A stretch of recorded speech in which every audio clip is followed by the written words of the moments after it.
Coleridge's attack on Wordsworth theory of poetic diction.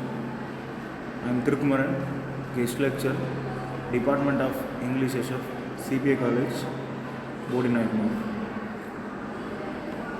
Coleridge replies to Wordsworth theory of poetic diction. First of all, we should know the relationship between Coleridge and Wordsworth. They are good friends at first. Later, they become they separate their paths because the choice of taste separates them. Coleridge support the rustic lifestyle. Wordsworth supports the rustic lifestyle, but Coleridge supports the actual things. Actually, the thing which is good. These are the controversies separates them. According to Wordsworth, the language of real conversation of men under the influence of natural feelings is fittest language of poetry. This is the first point put by Wordsworth.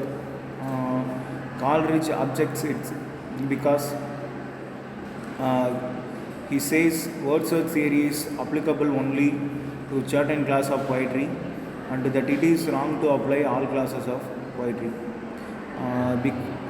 Coleridge objects this because this type of poetry is applicable only few types of people. We know there are many categories of peoples. Coleridge here, remember one thing, the high class people, they don't want to read or listen these kind of rustic poetry. So the Coleridge first put this point as primary. Coleridge objections. The first objection raised by Coleridge is what the characters in the best poems of Wordsworth are not taken from low rustic life in the common acceptance of those words. Coleridge don't want to dominate Wordsworth in all his work. He appreciates his few works which works shows the good side, actually not supporting the rustic people.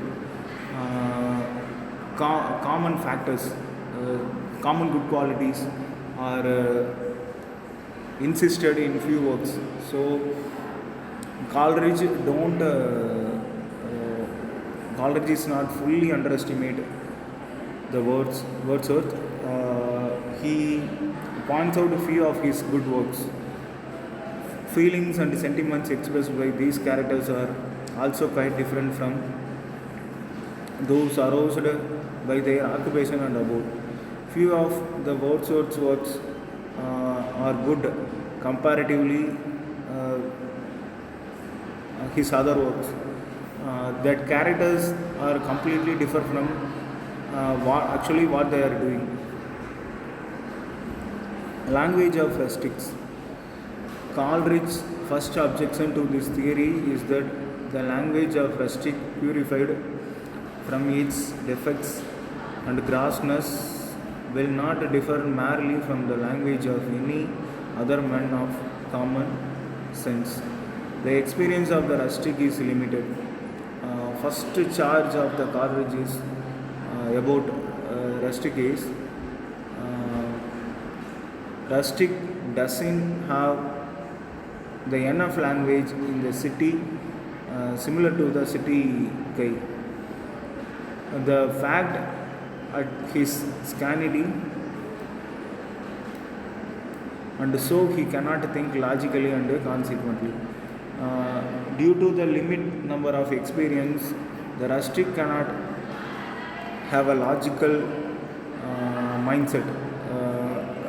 Rustic is not capable to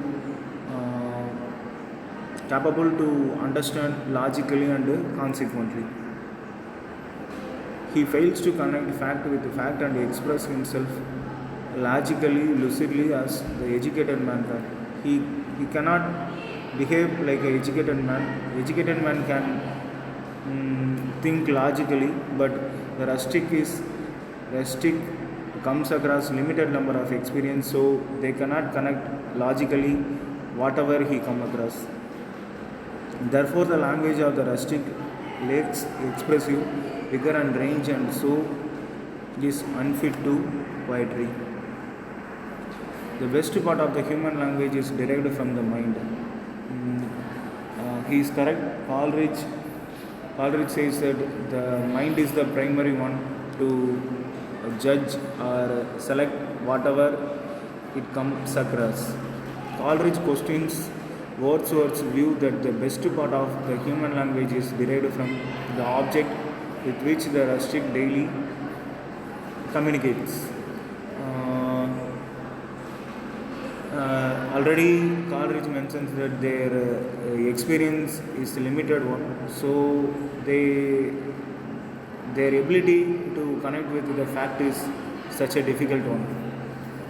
Coleridge says that the rustic is acquainted with a few things only, and those things are connected with his physical needs only. This is a well said. This was well said by Coleridge. Educated can think logically, though they are not in needs. But rustic, they think only when they are in any needs. These are the major difference between rustic and educated. This was the primary charge of the Coleridge on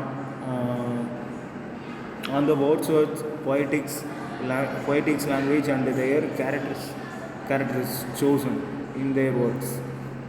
In his works, Coleridge says that the rustic is acquainted with a few things only. Already, according to Coleridge, forms the best part of the human language. The best part of the human language derived not from physical objects but from reflection on the acts of the mind himself. Coleridge primarily says that the best part of the human things not come from physical one. It comes from the mind. Such acts and mental processes have no place in the consciousness and the uneducated rustics. Rustic cannot express religion and moral truths even though they are in the constant touch with natural objects. Coleridge says that the rustic don't have a experience as much as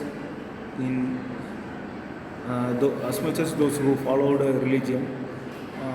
Coleridge charged rustics don't have the experience of religion. Coleridge promotes those peoples who followed religion. They are the correct person to live the life because he has a strong faith in religion, so he insisted religious things as a primary one. Therefore, it is wrong to say that the best part of the language is derived from objects of nature with which the rustic hourly communicate. Rustic choice of diction and arrangement. Next, Coleridge argues that the Wordsworth might have used words from the language of rustic. Coleridge comparatively saying there are rich language and rustic language. Rustic come across few little experience, so they don't have the rich vocabulary sense. The rustics are not capable of ordering and arranging their thoughts in such a nice way. Similarly, they don't have a capacity to arrange and don't have capacity to select the choice of words. Coleridge contends that the order of the words as well as nature and frequency of Wordsworth imagery in poetics are not that the ordinary rustic speech.